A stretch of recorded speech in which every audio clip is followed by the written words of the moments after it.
That was a compliment, Ari. Thank you. I think is that Will, because he mentioned you gave him daggers during the 10-10-10. So this is like well, he did. Well, he still does. I've learned that is that's part of it. But it's those are loving daggers. Thank you.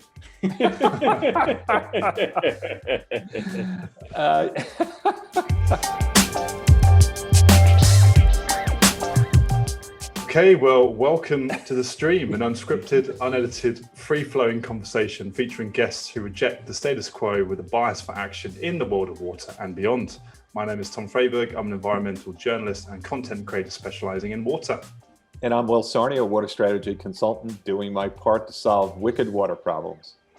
And this edition, we are pleased to be joined by Ari Kaufman, who is the CEO and founder of Spout. Ari, good to see you. Welcome. Come in. How are you? I'm great. How are you guys? Nice to see you. Well, good. Yeah, we're good, thank you. In fact, we've just had a pretty lively conversation about cryptocurrency, which we wish we, in hindsight, recorded.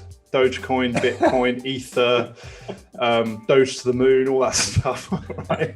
It would have made quite good listening. Maybe we can come on to that in a second. But yeah, thanks for joining us. I think this is the first episode of season 3. So yeah, great to start with a bang and bring on your entrepreneurial voice. Firstly, you've seen some of the streams, right? You know what you're letting yourself in for. Yeah, I know. I signed up. No. Wait. Hey, Ari didn't answer the question. You asked if he's seen the episodes, and Ari said, "I know what I signed up for." So I don't think you've seen any, Ari. No, I have. All right. Which is your favorite episode, Ari? Well, I've only seen one episode. No, Ari, you should have said my favorite episode is this one. Well, I was honest. I watched an episode to see what I was getting into. No, so, okay, that looks like fun. fun. I'm just giving you a hard time. Come on. Yeah. Hey, welcome. Anyway, welcome. So, yeah, Ari, loads we want to chat to you about. I mean, I think we purposely wanted to bring you in because we think you've got a bias for action, and you've got a, as Will calls it, an outsider in water, a sort of outside perspective, but came to water in the last few years. But maybe why don't we start with that? Because essentially you're a kind of a tech IT guy, would you say, in the past? And then it was through a development as part of 10-10-10 that you came into water. So tell us a bit about, maybe start with a bit about your background and how you maybe use that as your origin story. Clearly, Will, we're out of practice. We've had a bit of a break. I'll repeat that. Your origin story into water. There you go. We got there in the end. We got there. How do you respond to that, really? So many questions. I could take any one of them, really, and just go down that. And that's where the whole thing is going to go. Right. Yeah, we won't go on the origin daughter for now. That's a kind of another story, right? But anyway, yeah, tech, IT. Tell us a bit about your background. Yeah. I spent 25 years doing MarTech, ad tech, internet advertising stuff. My kind of line is that I spent 25 years using data to track people online to get them to buy stuff without them knowing about it. Right. I was the guy behind the scenes doing that, which was great, fine, and made did really, really well. Until my daughter was about 16, and she's like, "Dad, you're that guy?" And then she developed a conscience at 16, and then all of a sudden it wasn't so pretty. But I went through like a health scare in like 2015, and came out of that and was like, this isn't meaningful. This isn't what I want to do. It was like, want to do something else. No idea what, but something, And in 2017, I sold the company and then was floating around for a while looking for something to do when I got invited to that 10-10-10 program that you're referencing. So kind of briefly, it was 10 days, 10 CEOs, 10 wicked problems, right? Your listeners will know what the program is. But it was, 10 of us who've raised money, run companies, successfully exited businesses before. 7 of my companies have exited, 2 have gone public. and brought in to look at these problems like water or infrastructure or healthcare, different problems that they assemble that we're probably completely unqualified to look at. I certainly was, right? And to see if you can come up with a market-based solution to solve them, a company, a product, something like that. So we're sitting there the first day and they introduced the 10 problems in front of like an audience of like 500 people in the big reveal. And the 10 CEOs are sitting there up on the stage and you're sitting there like this, right? You're just like, you're hearing the problems the first time as everybody else is hearing the problems. You're watching the first 5 are about water. It's like, okay, there's like data, transparency between the utilities and different, parts of government or consumer, and then, lack of information. And they're all, issues, right? I turned to the guy next to me and I go, I don't give a about water. So I'm going to see what these other 5 are. Nice and honest, yeah. I don't care about water, right? So I was like, all right, I guess I'm going to look at these smart city ones. So that's how it started. And then I met Will and I think it was the CEO of Denver Water or the head of strategy of Denver Water and somebody from Colorado State. And they were kind of in this conversation and I was kind of sitting there and they were talking about Flint and something about Flint. And I chimed in. I'm like, hey, wasn't that years ago? So this is like 2017, so 2014. And they shot me daggers with their eyes, especially Will, like, what the, what's wrong with you, right? And Will says to me, he goes, aren't you you're that like CEO guy that's like done all the companies? And I'm like, yeah. And it was like, sit down. And they just start, don't you know what's going on there right now? And they just, it's like fire hose, right, of information about what's going on. And I'm on the board of Junior Achievement, and I'm involved in Colorado Youth for Change, and basically make sure kids go to college, right? Kids that have dropped out of school, we get them back into school and help them manage jobs and stuff like that and get kids to college, and entrepreneurialism programs and stuff like that. And so what I heard about was these 9,000 kids that they've been tracking that have been found to have the inability to exceed 80% of their IQ potential. And I was like, okay, now you've got my attention and my interest and, a cause. And it's like, wow, this is like something I can care about and get behind and get passion for. And that's kind of how it started. And in the course of these 10 days, I looked at 4 of the problems and I was like, wow, 4 of these problems are all the same thing. We don't know what's coming out of the tap of people's homes. So we can't answer any of these questions. We can't make any of these preemptive things. We can't have any of these responsive things. And so it's like solve 4 problems if we know it comes out of the tap. And so it was just kind of just solve the problem. I didn't follow the program, right? Like I just kind of just like, structured programs don't work for a guy like me, right? I go that way, right? And so you mean what the 10 days, the time frame and the proposed structure, you ignored that, right? Completely. Yeah. Ari, I think the only thing you stuck with was the 10 days. I think everything in between was like, you did what you did. Don't get me wrong. The program itself, it was phenomenal. I mean, they had these like 20 people that were trained to like run your conference room and run your like structure and the post-it notes and the voting on, like a typical like, Deloitte program, right? Thing.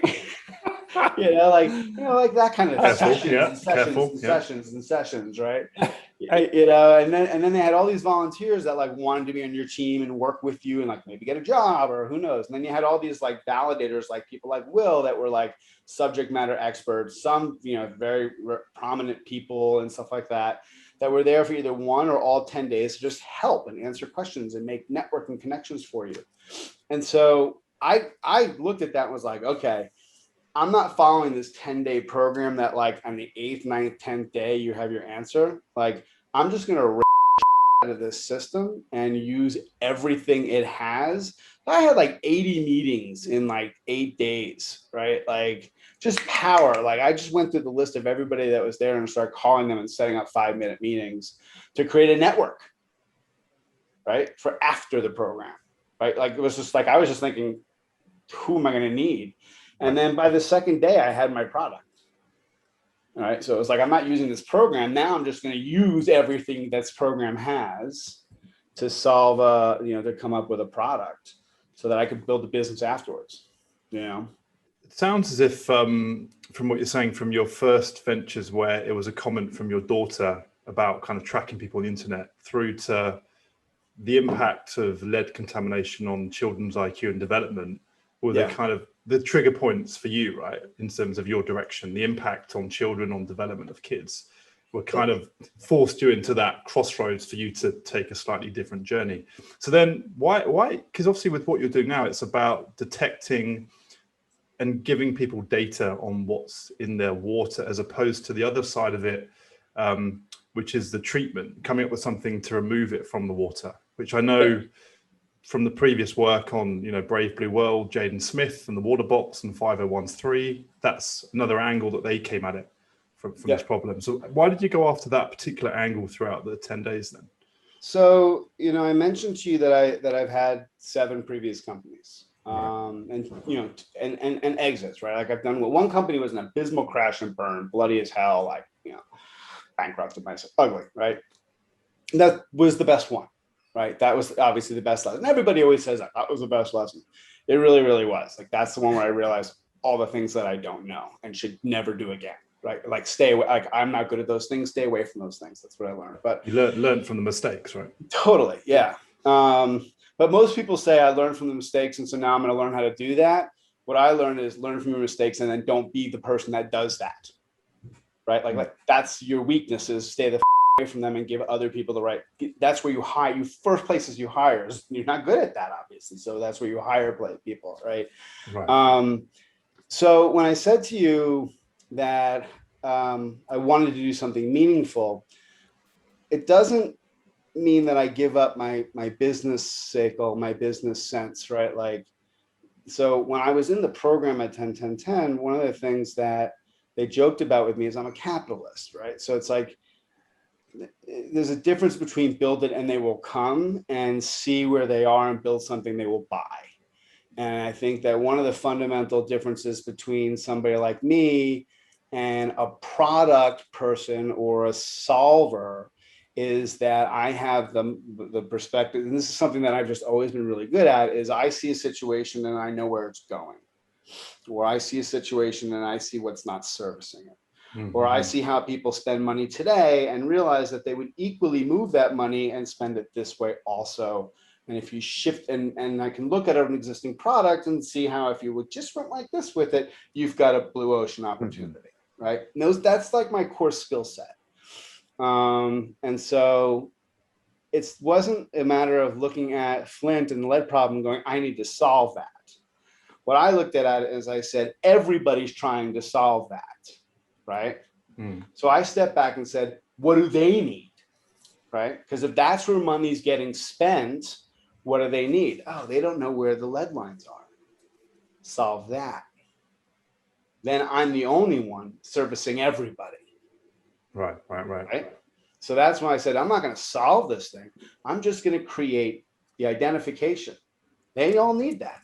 And that's where I learned it's unregulated. It has no regulation requirements. It's like really low hanging fruit, but nobody's ever done it before. So that's how I went there, and learn from the water departments. They need that, right? Yeah. It's a bottleneck.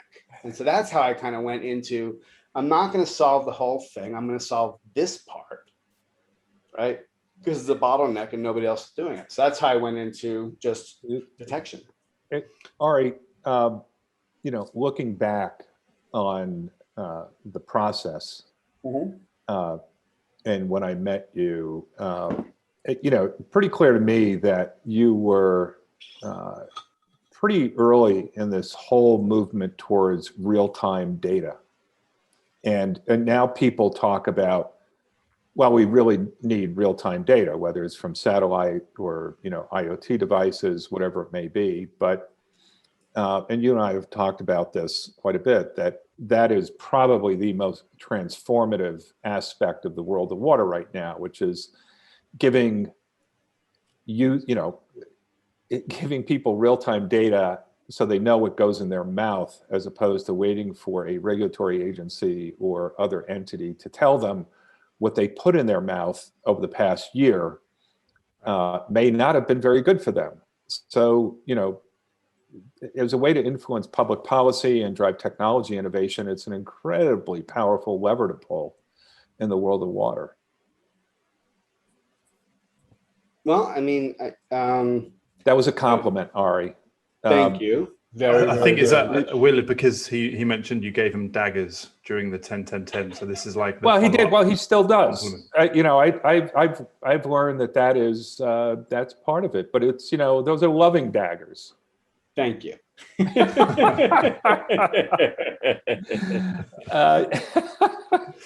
So the other, just to pick up on what you're saying about the real-time data on water. So tell us how this works. So this is, everyone pretty much these days has a smartphone. So that's the other element that you tapped into here as well, Ari. Yeah.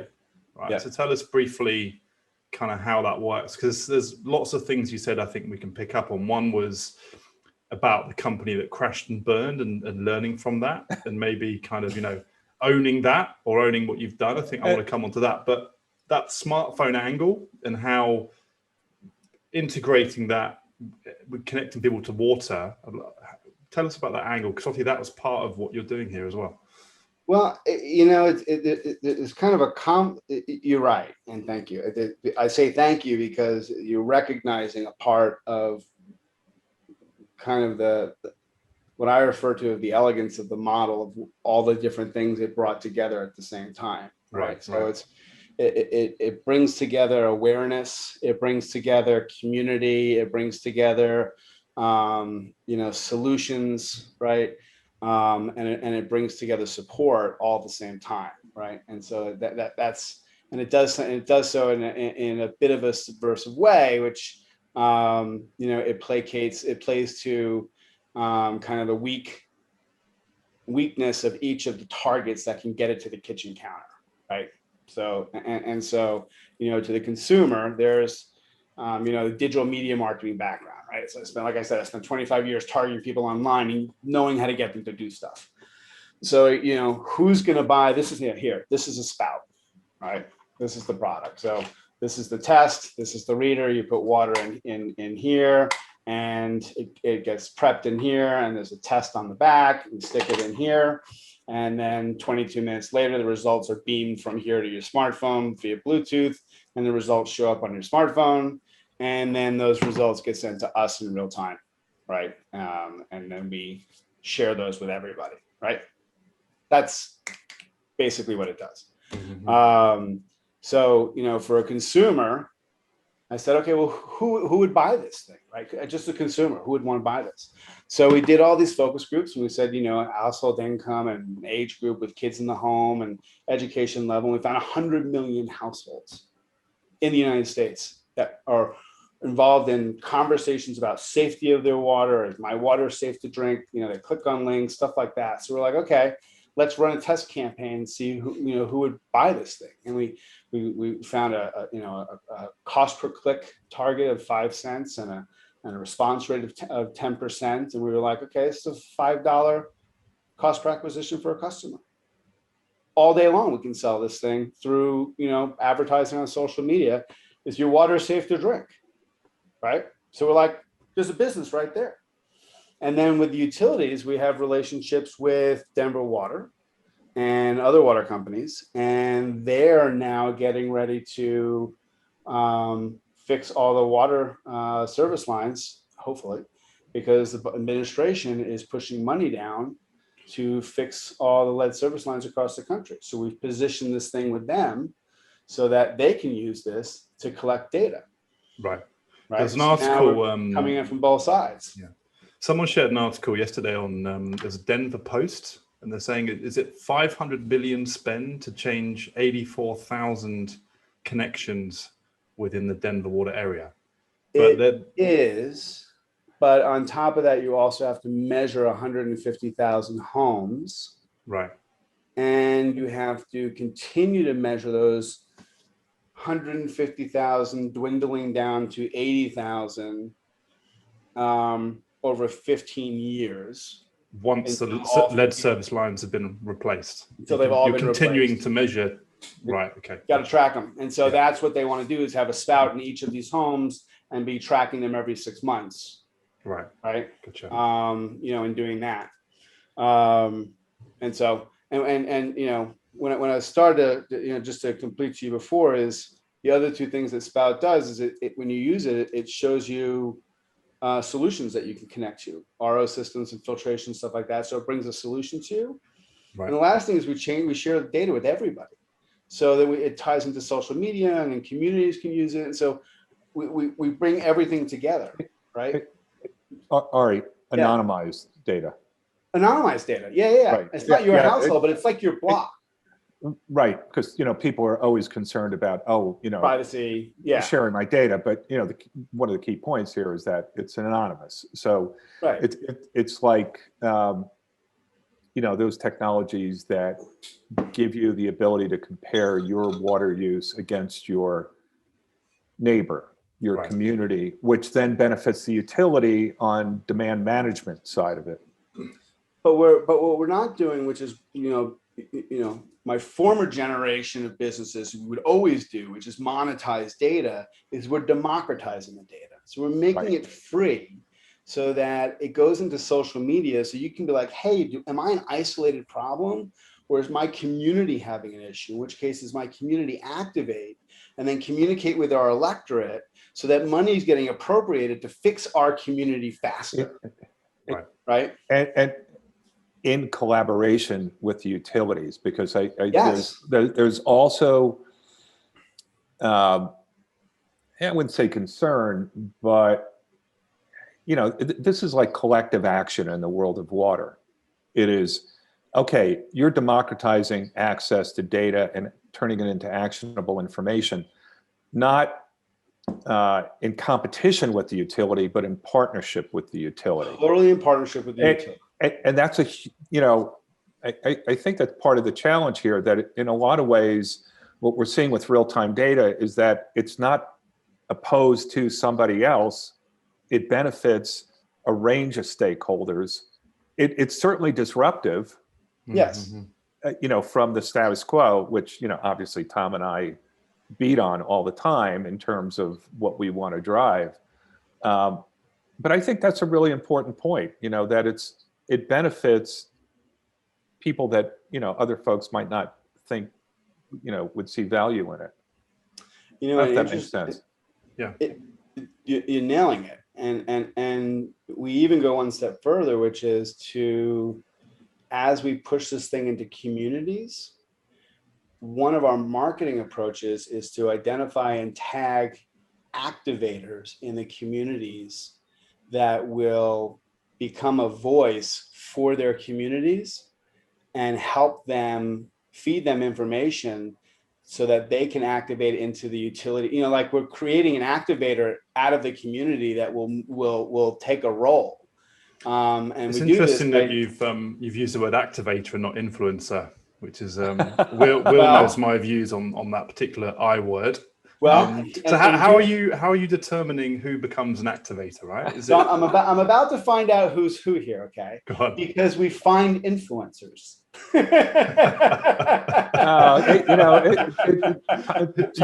You said it, Ari. Come on. Sorry, but all you have to do is, in every single geographical area, is go and run searches as an advertiser on social media for people who post more than a certain amount of time and get more than a certain number of comments on their posts in certain topics, right?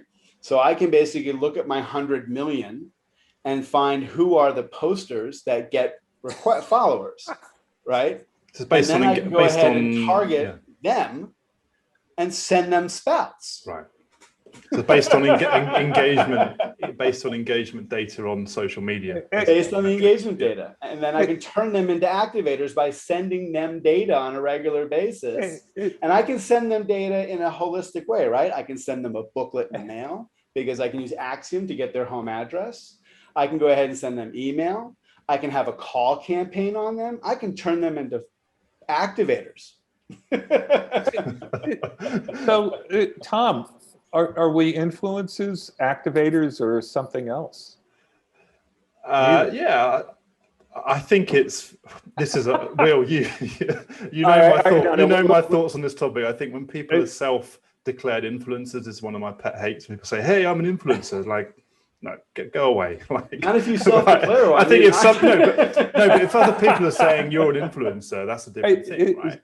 So you can't self-certify that you're an influencer. I guess No. that's it.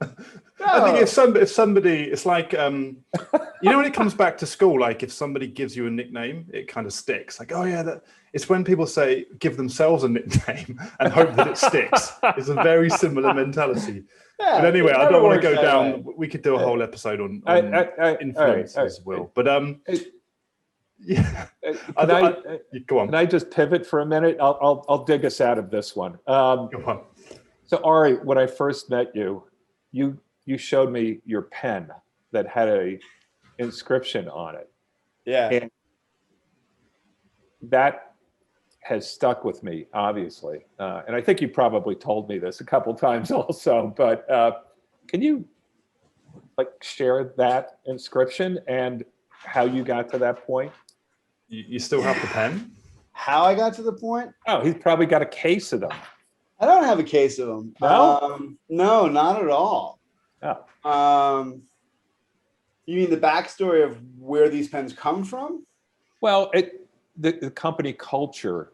Oh, okay. Yeah. So where they come from. Okay. Yeah. So you'll have to read out what's on the pen for people listening and not watching as well, just so they get the full experience. Right? Get the full experience. Yeah.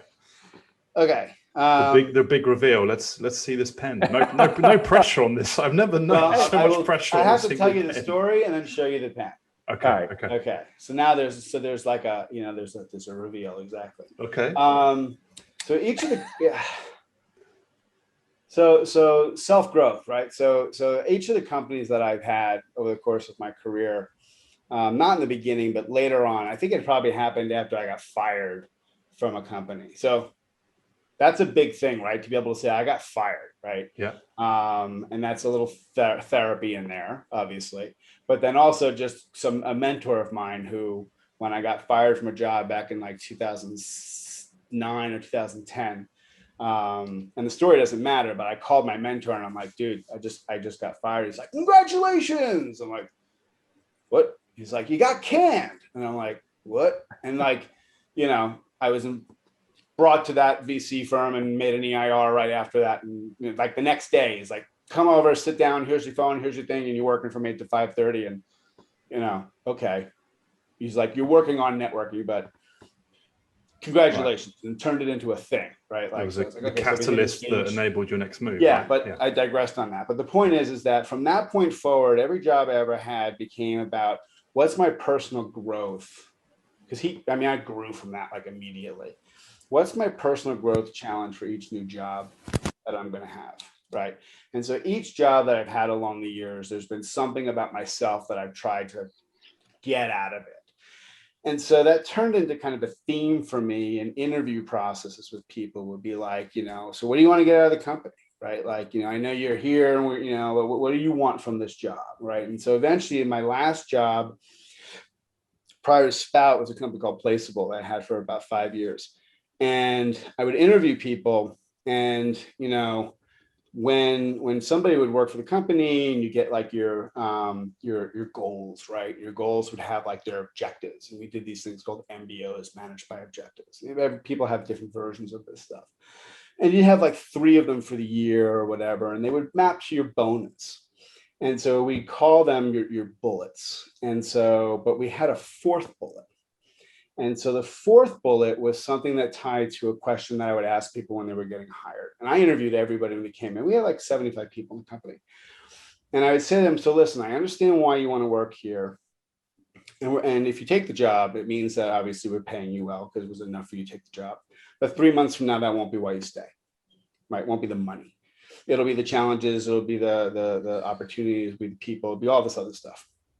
So while you're here, you'll know what you want to do, what we expect of you, what the job is. If you do it, then you do it right, then you'll stay. And if you don't, somebody else will be here. That's just how it works.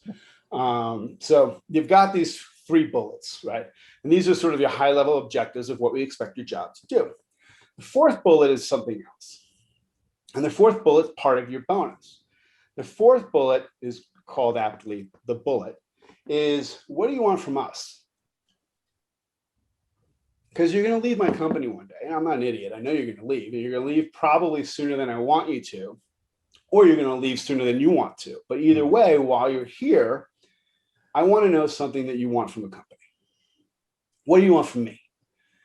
You want to, learn how to be a manager? Do you want to learn code? Do you want to, become a member of a board somewhere else? I don't care, but there's something that you got to want to do that's outside of the purview of your job, that increases your value as a candidate in your career, as a member of the business community, as a member of society, something that you're going to spend some time here working on. That's your fourth bullet.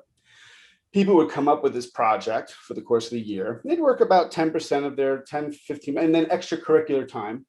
They'd be given a mentor, somebody other than their manager in the company. And then we had this big white brick wall in like a common area. And they would climb up on a ladder way up and use a black Sharpie and write on a white brick what their bullet was. And then over the course of the year, people would like learn languages, write a book. They did all kinds of crazy stuff, cool stuff. And then at the end, we'd have this like ceremony like thing. People would get up and present their bullet. And if they got their bullet accomplished, we'd have a half-year check-in. And then people who did get it done got I want to show this right, a bullet pen, okay, fashioned out of a rifle shell. Okay, so it's a bullet pen. And every year they were different. Sometimes they had the year on it or the name of the company or whatever. And I have a ton of them. There's one of them that I don't even know if I can. No, I don't have it. There's one that's like a freaking mortar shell. Right? It's huge. It's hard to write with, but there's all kinds of them. Anyway, that's the first part of the story. Right. The second part of the story has to do with, as the company was growing, one of the VCs behind us wanted us to develop our core values, right? The consulting and they brought in the corporate psychologist, and they brought in people for us to have all day sessions with my marketing, my exec team. And we went through and Myers-Briggs us, and they did all kinds of things. They're coming up with the core values and the four circles with the one that overlays in the middle. I mean, like total mental, right? And just total waste of 2 days. And we come up with our core values, and we come up with our mission statement. We all that business school, right? And so, which I didn't go to business school. I went to veterinary school, right? So it's like if there's something wrong, you took it out, and so. So we take the whole thing and realize this means nothing. The only thing that I care about is that people don't push off on other people. When something is happening, and we're looking at all these objectives, and I'm like, I don't care about any of these things, right? Helping and camaraderie. There are like all those really bad posters around the office, right? And so I'm like, all I care about is that people get done. All I care about is that they don't get it done. They say I didn't get it done. Right. All I care about is that if somebody needs help, they ask for help. And all I care about is that nobody ever tries to be a sole player, right? Because there's no, I always say there's no trophy for getting all the way to the end by yourself. Nobody's gonna be like, hey, he did it all by himself. It's like he asked for help, she asked for help. That's better. Right. So it came down to was just own it, right? Ownership. It's what I fight with my kids with all the time. Did you do this? No, I didn't do it. Yeah, you did. No, I didn't do it. Just own the shit. And that was it. Own your OIS. Own your stuff, right? And so own your shit became the core value, OIS. It's actually my personal mantra in life, right? Own your shit. Because I'd say with my kids, just own your it. And so it actually turned into a thing in the company. Own your. And at weekly meetings, people would say, hey, I have an own moment. Own it with pride, own it with humility, right? So the OYS moment is when things didn't quite work out, right? And they go, see, guys, I mucked up. We need to talk about it. But no, it's own your with pride. Right. And own with accountability. Because here's the thing, small companies, when they have managers, what they do is they take athletes or best performers and they turn them into player coaches, right? So now you've just taken your best player and turned her into a player coach. So she's not a manager, she's a player who now is coaching. So the way she manages is by being a firefighter. So what small companies suck at is giving out accolades. Just suck at it, right? What you're really good at doing is fighting fires. So if you're sitting there as an employee waiting to be recognized for something that you've done well, probably not going to happen. If you're waiting for your manager to come to you, you probably have become a fire, right? So that's really not, so what we did is I said, okay, we need to teach our people how to manage up, right? Manage your manager. Go get accolades, go ask for help, go ask for feedback. Don't wait for the manager to come to you, right? Own it. And by doing that, people became able to accomplish things. Right. So now let's own things with humility, with humility, right? And pride too. So own your became a thing where at company meetings, people be like, hey, I haven't owned your I did something really, really cool. I asked for help. This person helped me. We got this thing done. Now we know how to do this. If you ever need help with this, come to us. We can show you how to do it. People are like, right on. I haven't owned your moment. I tried to do this thing all by myself, totally screwed it up, set everybody back a day in dev, and I'm really, really sorry. Just an example of why you shouldn't try and do something by yourself. Well, Right? I think it comes down to like a transparent, an open and kind of culture that you're instilling, right? It's like, actually, guys, it's not a bad thing to put your hand up and say you don't know everything. It's not a bad thing to reach out to your manager without fear of being fired, to say, I need some help here. I don't know what I'm doing, right? We put this everywhere. So for people listening, that's a bullet shaped pen with OYS initialed on there. And this was everywhere, on watches, on hats, everywhere. Ari, I'm fully expecting you to have that as a tattoo, right? OYS. If that's your life mantra, that's got. If you haven't got one, that's got to be the one you go for, surely. Or we might get one. I should. Right? I'm not a tattoo person, but I should. Yeah, it would be good. That could be in the brief intro of this episode. Check out my tattoo. Check out my new Ari-inspired mantra tattoo, right? Right. Yeah, we're probably not going to go on the face like Mike Tyson style just yet, right? But you know, I think it's an interesting thing is that whole style, right, of kind of in your face, no bull. I mean, because like that company.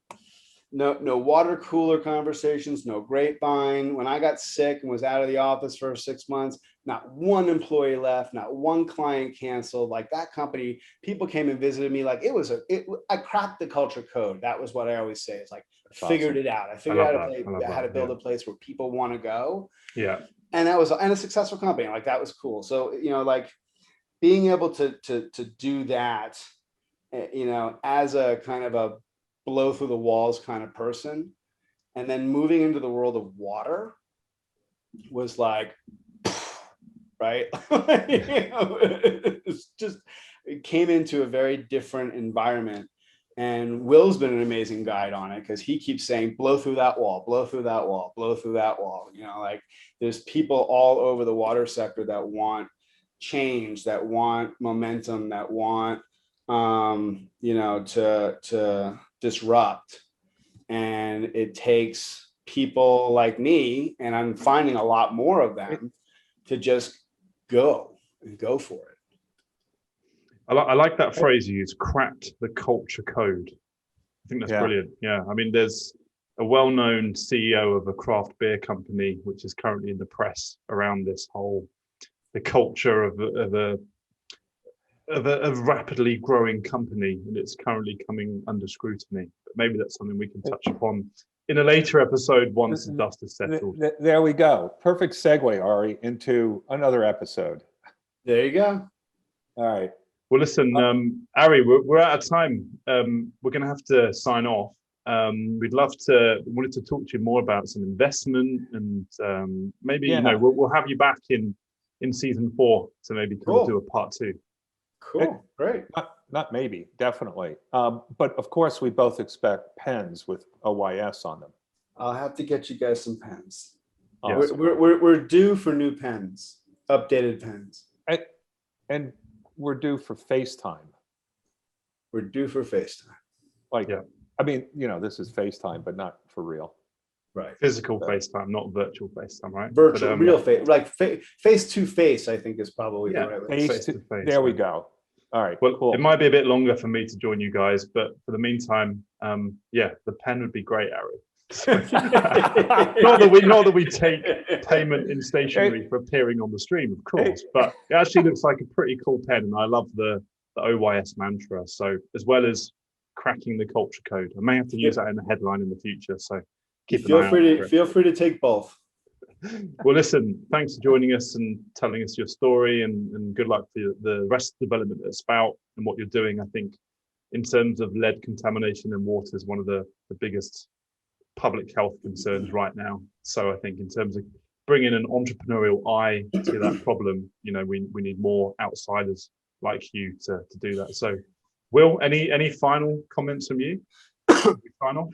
Well, from this day forward, I will definitely endeavor to own my more and more and more.